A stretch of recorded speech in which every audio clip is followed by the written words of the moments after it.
मंजिल उन्हीं को मिलता है जिनके सपनों में जान होती है, कि मंजिल उन्हीं को मिलता है जिनके सपनों में जान होती है, और पंखों से कुछ नहीं होता, हौसलों से उड़ान होती है, और हौसलों से उड़ान होती है।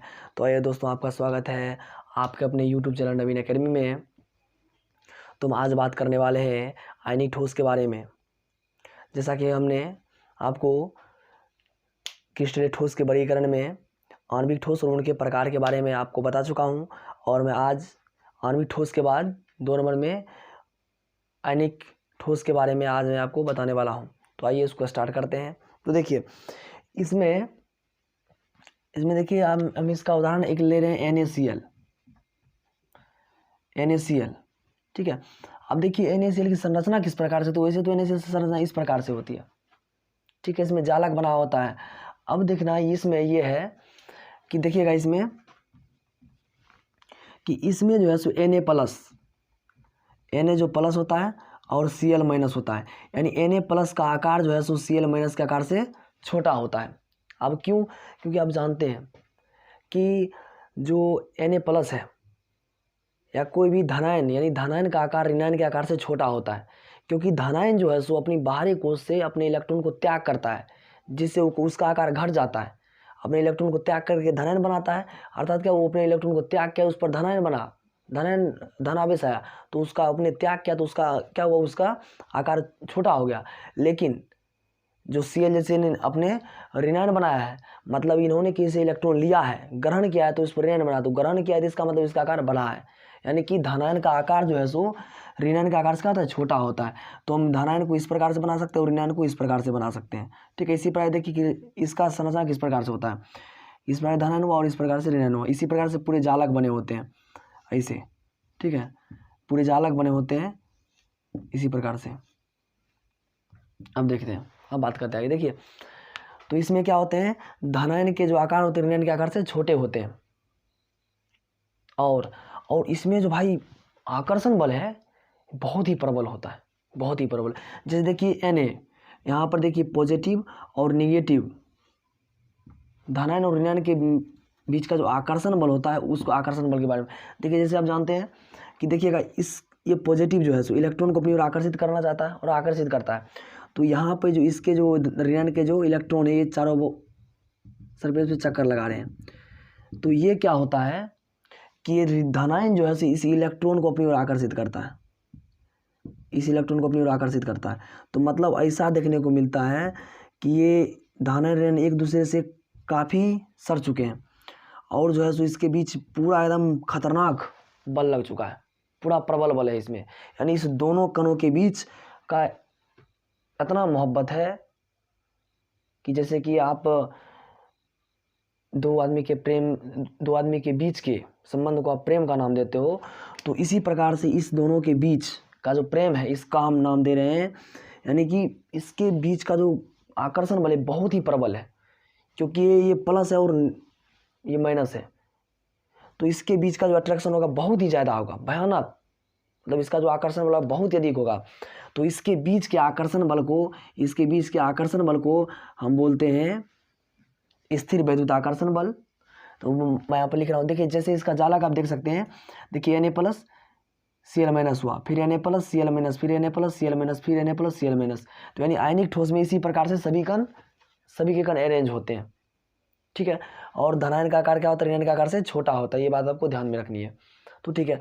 और आप जानते हैं धनायन और ऋणायन के बीच बहुत ही प्रबल आकर्षण बल होता है, और इसके जो बीच का जो आकर्षण बल होता है, हम इसका नाम देते हैं स्थिर वैद्युत आकर्षण बल।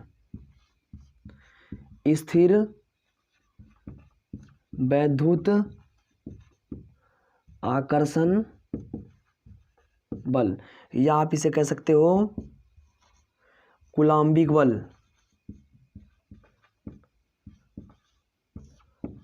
बल, या आप इसे कह सकते हो वैद्युत संयोजक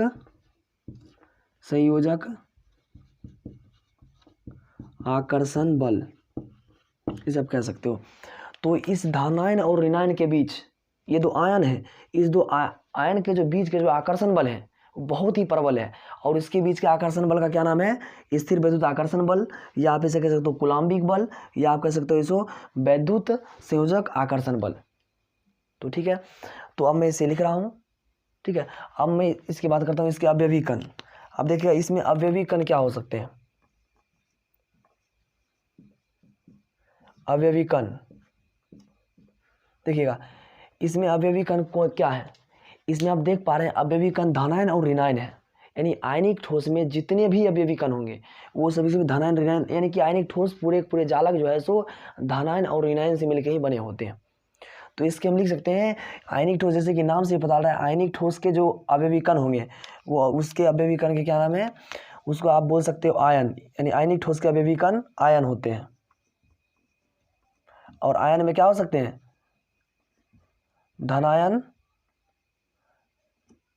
धनायन या हो सकते हैं ऋणायन। ठीक है, यानी इसके जो अवयवी कण होंगे वो आयन होंगे, यानी धनायन या ऋणायन। और ये पूरे के जो क्रिस्टल इसमें जो जालक बने होते हैं ये पूरे जालक धनायन और ऋणायन से मिलके बने होते हैं। तो देखते हैं इसके बीच के आकर्षण बल कौन सा है। आकर्षण बल की बात कर रहे हैं। ठीक है, अब देखिए इसके बीच का आकर्षण बल कौन सा होगा। तो देखिए, और इसके बीच का जो आकर्षण बल है वो क्या है? स्थिर वैद्युत आकर्षण बल, इलेक्ट्रोस्टैटिक फोर्स, इसको आप लिख सकते हैं इलेक्ट्रोस्टैटिक फोर्स। ठीक है, तो देखिए इसके बीच का जो आकर्षण बल क्या है? Electrostatic force. ठीक है, इसके बीच का आकर्षण बल स्थिर वैद्युत आकर्षण बल, या आप इसे बोल सकते हैं कूलाम्बिक बल, या आप इसे बोल सकते हैं विद्युत संयोजक आकर्षण बल। यानी कि इस आयनिक ठोस के जो कण है इसके बीच, यानी आयनिक ठोस के जो कण है इसके बीच का आकर्षण बल कौन है? आयनिक ठोस के कणों के बीच का जो आकर्षण बल है उस आकर्षण बल क्या नाम है? स्थिर वैद्युत आकर्षण बल, या आप इसे कह सकते हो कूलाम्बिक बल, या आप इसे कह सकते हो विद्युत संयोजक आकर्षण बल। तो ठीक है, अब बात करते हैं देखिए इस ठोस के लक्षण की। पहले मैं बात कर लेता हूँ इसके एग्जाम्पल्स क्या क्या हो सकते हैं। देखिए पहले तो NaCl हो सकते हैं, यानी जितने भी आयनिक ठोस, यानी कि जो आयनिक यौगिक बनाते हैं और वो सॉलिड रूप में है तो उसको हम आयनिक ठोस कहेंगे। जैसे आयनिक ठोस में आ जाए, जैसे NaCl एक आयनिक ठोस है सॉलिड। उसी पर देखिए उसके बाद लिख सकते हैं इसको KCl भी एक आयनिक ठोस है। उसके बाद आप लिख सकते हो ZnS भी एक आयनिक ठोस है। उसके बाद लिख सकते हैं MgCl2 भी एक आयनिक ठोस है। उसके बाद लिख सकते हैं आप AgNO3 भी एक आयनिक ठोस है। तो ETC आप लगा सकते हैं, इसमें बहुत ही होते हैं। तो ठीक है, आप यानी कि आयनिक यौगिक जितने बनाते हैं और वो सॉलिड रूप में है तो वो हो जाएंगे आयनिक ठोस। और इसके कण जो होंगे वो आयन होंगे, यानी धनायन और ऋणायन होंगे। इसके बीच का जो आकर्षण बल होगा वो स्थिर वैद्युत आकर्षण बल होगा, इलेक्ट्रोस्टैटिक फोर्स यानी कूलाम्बिक बल से कह सकते हैं, विद्युत संयोजक आकर्षण बल कह सकते हैं।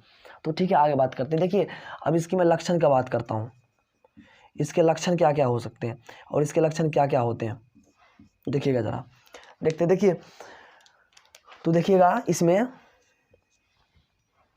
इसमें प्रबल बल होने के कारण, इसमें प्रबल बल यानी कि इसका जो आकर्षण बल है, इसके आकर्षण यानी कि इसमें जो प्रबल बल होने के कारण, प्रबल बल के कारण जो है सो ये क्या होते हैं? बहुत ही कठोर होते हैं।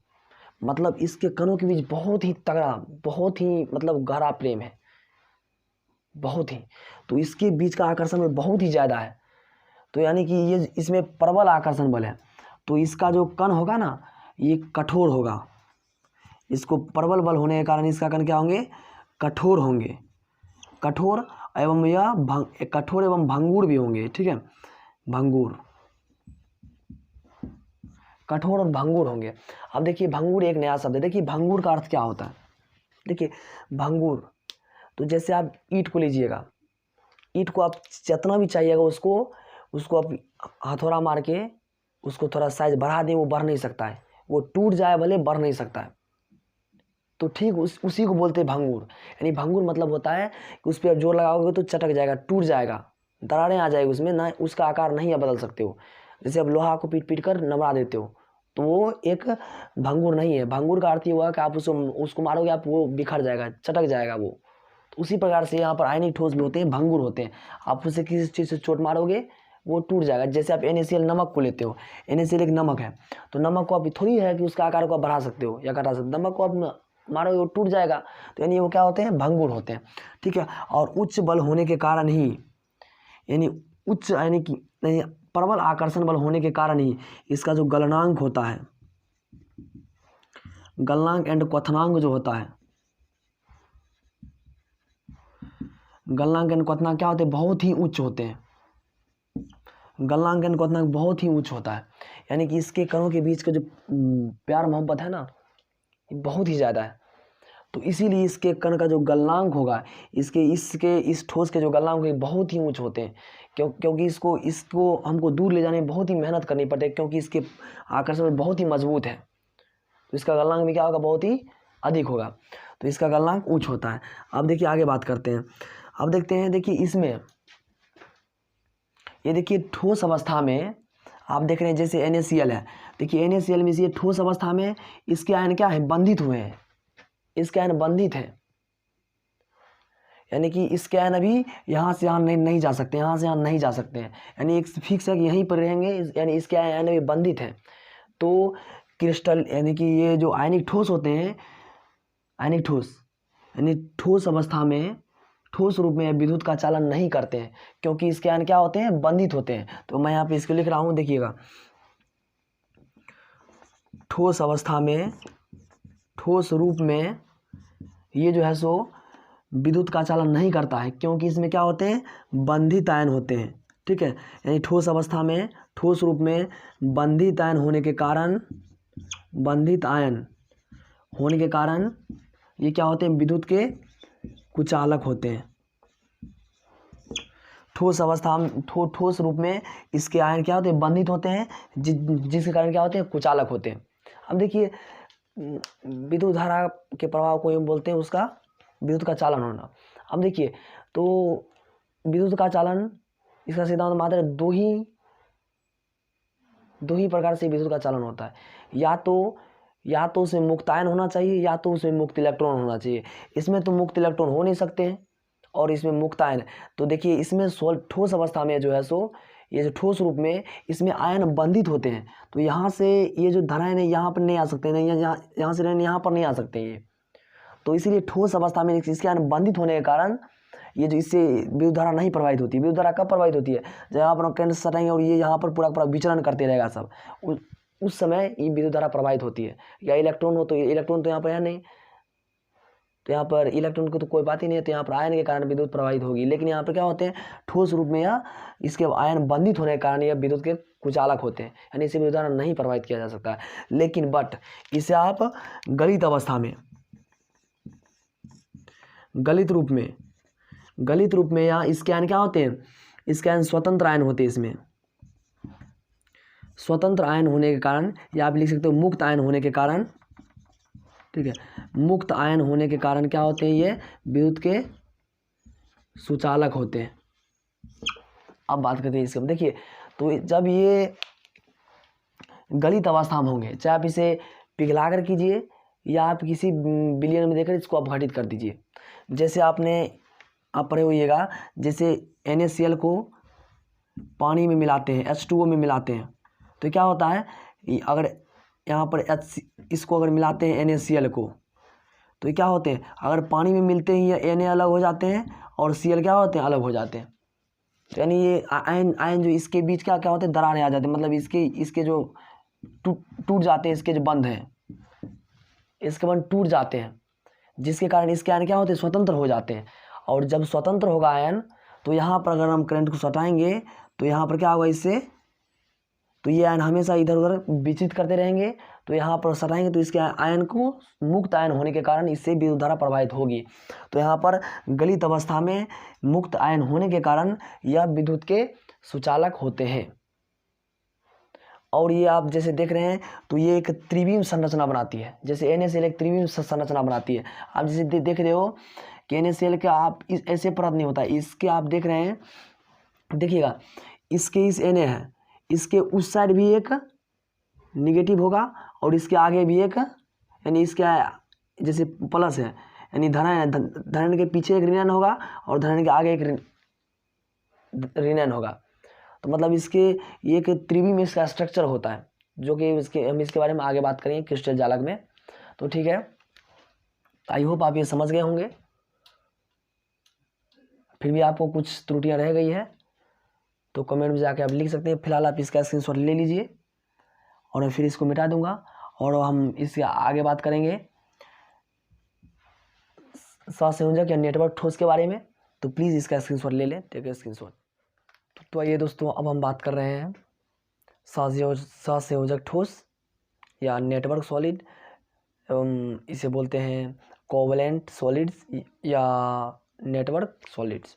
तो देखिए आज अभी हम इसके बारे में पढ़ेंगे। देखिए, तो ये जो है सो सहसंयोजक ठोस या नेटवर्क ठोस, यानी कि कोवैलेंट सॉलिड और नेटवर्क सॉलिड, ये दोनों क्या होते हैं। तो देखिए इसके नाम से ही पता चल रहा है कि ये देखिए नेटवर्क सॉलिड, यानी आप एक सुने होइएगा कोई भी क्राइटेरिया एक नेटवर्क होता है, जैसे माहौल होता है पूरा देश में एक जिस प्रकार से नेटवर्क फैले हुए है, उसी प्रकार से इसके जो ठोस होते हैं, ये सहसंयोजक ठोस अर्थात नेटवर्क जो ठोस होते हैं, ये ठोस एक नेटवर्क, इसके जो अंदर की संरचना होती है नेटवर्क की तरह होती है। मतलब पूरी विशाल संरचना होती है, इसकी त्रिविम संरचना होती है, एक नेटवर्क की तरह फैली होती है। जैसे देखिए आप ये संरचना देखिए, एक नेटवर्क की तरह फैला हुआ है, एक नेटवर्क, अब इसको देखिए एक नेटवर्क की तरह, जालक की तरह फैला हुआ है, एक पूरा बड़ा संरचना है, तो इसे हम बोलते हैं नेटवर्क ठोस। तो ठीक है, देखिए वैसे इसका नाम है, हम इसे बोलते हैं हीरे की संरचना। ठीक है, हीरा, ये क्या है, हीरा का नेटवर्क है। ठीक है, ये है हीरा का नेटवर्क और ये किसका नेटवर्क है, और ये है, मैं यहाँ पे इसे लिख दे रहा हूँ। ठीक है, ये है ग्रेफाइट का नेटवर्क, ग्रेफाइट का नेटवर्क है। तो ठीक है, अब देखिए, तो ये जो है सो हीरा का नेटवर्क है, मतलब हीरे की संरचना, और ये ग्रेफाइट का नेटवर्क है, मतलब ग्रेफाइट की संरचना है। तो देखिए इसमें एक नेटवर्क बना है और इसमें एक नेटवर्क बना है, तो इसे ही हम बोलते हैं नेटवर्क ठोस या सहसंयोजक ठोस। तो देखिए यानी कि इसमें, अब इसमें देखिए कार्बन, आप जानते हैं कि ये दोनों क्या है, कार्बन के अपरूप है। ठीक है, तो अब देखिए आप इसे जान पाइएगा कि हीरे कठोर क्यों होते हैं उतना, और ग्रेफाइट जो कि कार्बन का ही अपरूप है और वो उतना नरम क्यों होता है। अब इसको जानिए। देखिए इसका मेन रीजन क्या है कि देखिए इसका जो कार्बन, देखिए कार्बन के परमाणु संख्या 6 होते हैं और इसका क्या होता है कि 1s2 इलेक्ट्रॉनिक विन्यास, 2s2 2p2, इसके प्रथम कोष में 2 इलेक्ट्रॉन होते हैं और दूसरे कोष में 4 इलेक्ट्रॉन होते हैं, मतलब इसे 4 बॉन्ड बनाने हैं। तो देखिए कार्बन, एक कार्बन 4 से जुड़ा हुआ है, यहाँ पे इस प्रकार आप इसको देख सकते हो, यहाँ से जुड़ा होना चाहिए, इससे यहाँ से।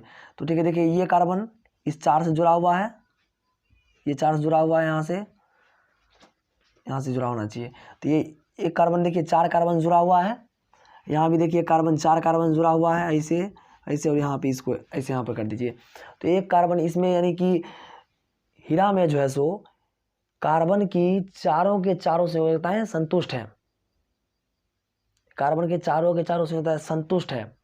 और इसमें देखिए इसीलिए जो इसका संरचना होता है, ये चारों के चारों, ये एक कार्बन 4 कार्बन से बंधित होते हैं, इसलिए इसकी संरचना बहुत ही दृढ़ होते हैं, कठोर होते हैं,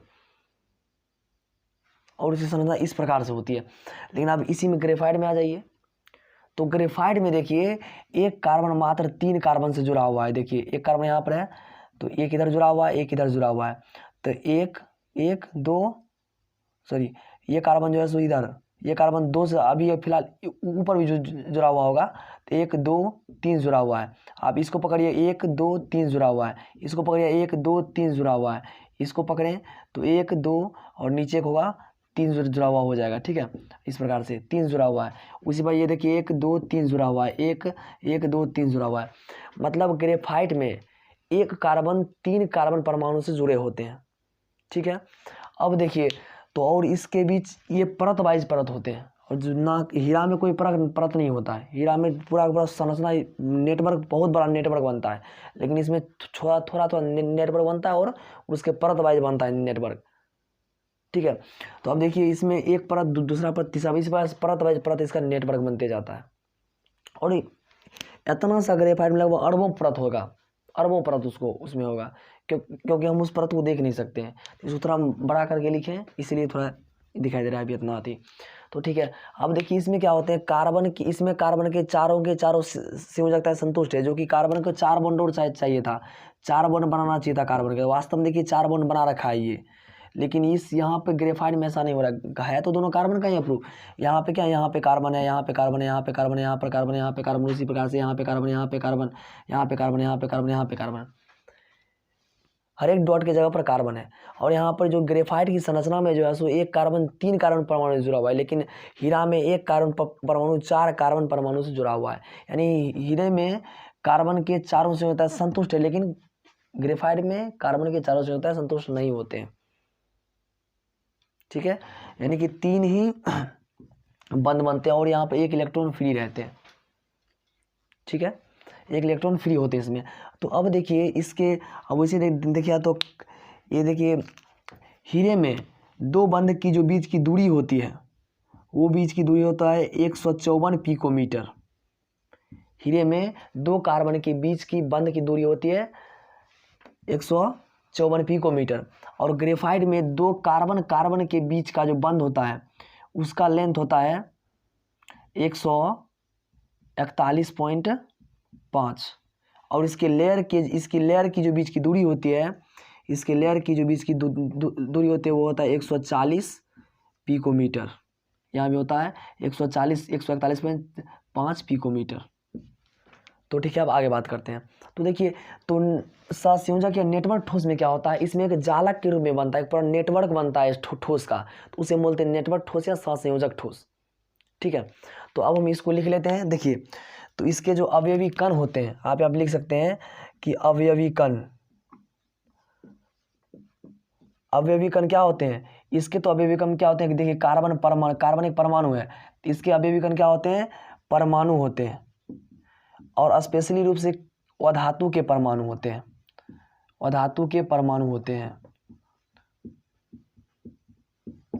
ठीक है। अधिकांश सबको, यानी कि बस समझिए अधातु के परमाणु होते हैं इसमें, इस यानी कि सहसंयोजक ठोस में।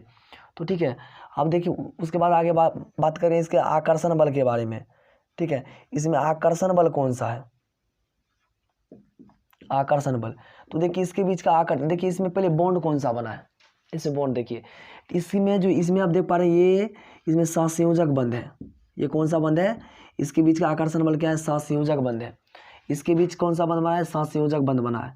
तो यानी कि इसके बीच का जो आकर्षण बल है, इस आकर्षण बल का क्या नाम है, सहसंयोजक बंध। यहाँ पर मैं इसे लिख देता हूँ, सहसंयोजक बंध, या फिर लिख सकते हो कोवैलेंट बॉन्ड।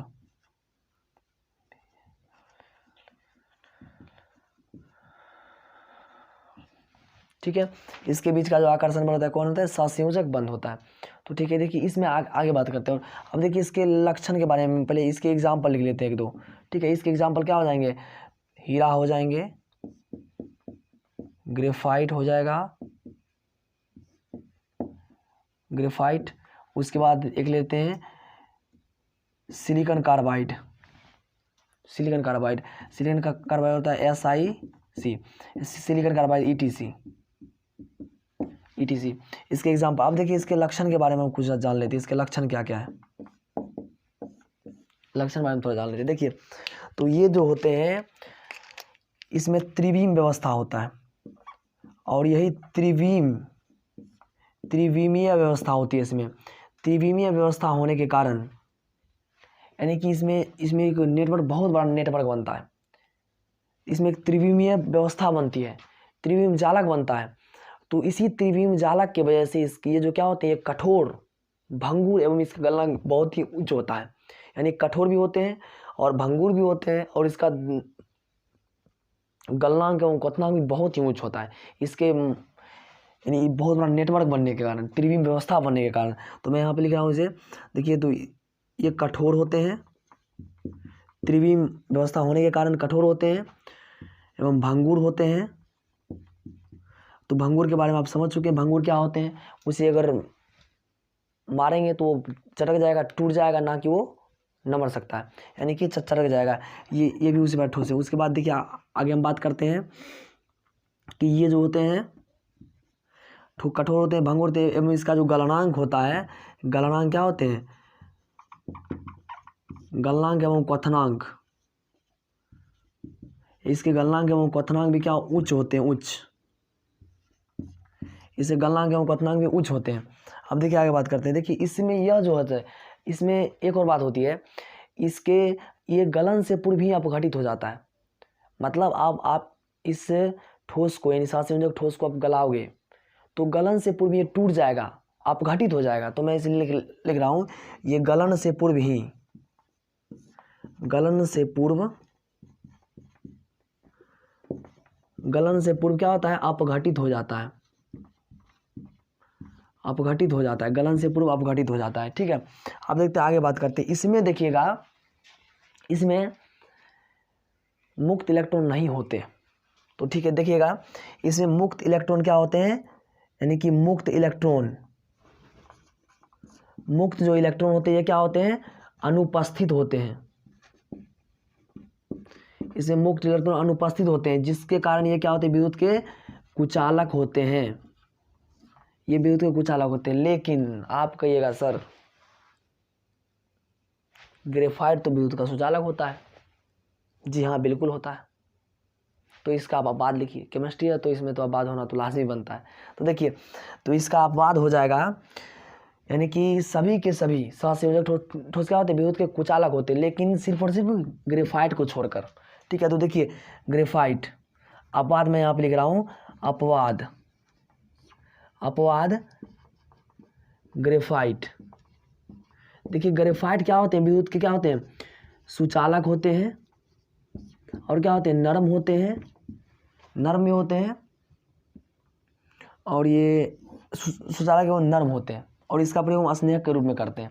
तो देखिएगा अब ग्रेफाइट में क्या ऐसा लोचा है, जो ग्रेफाइट विद्युत का सुचालक हो गया।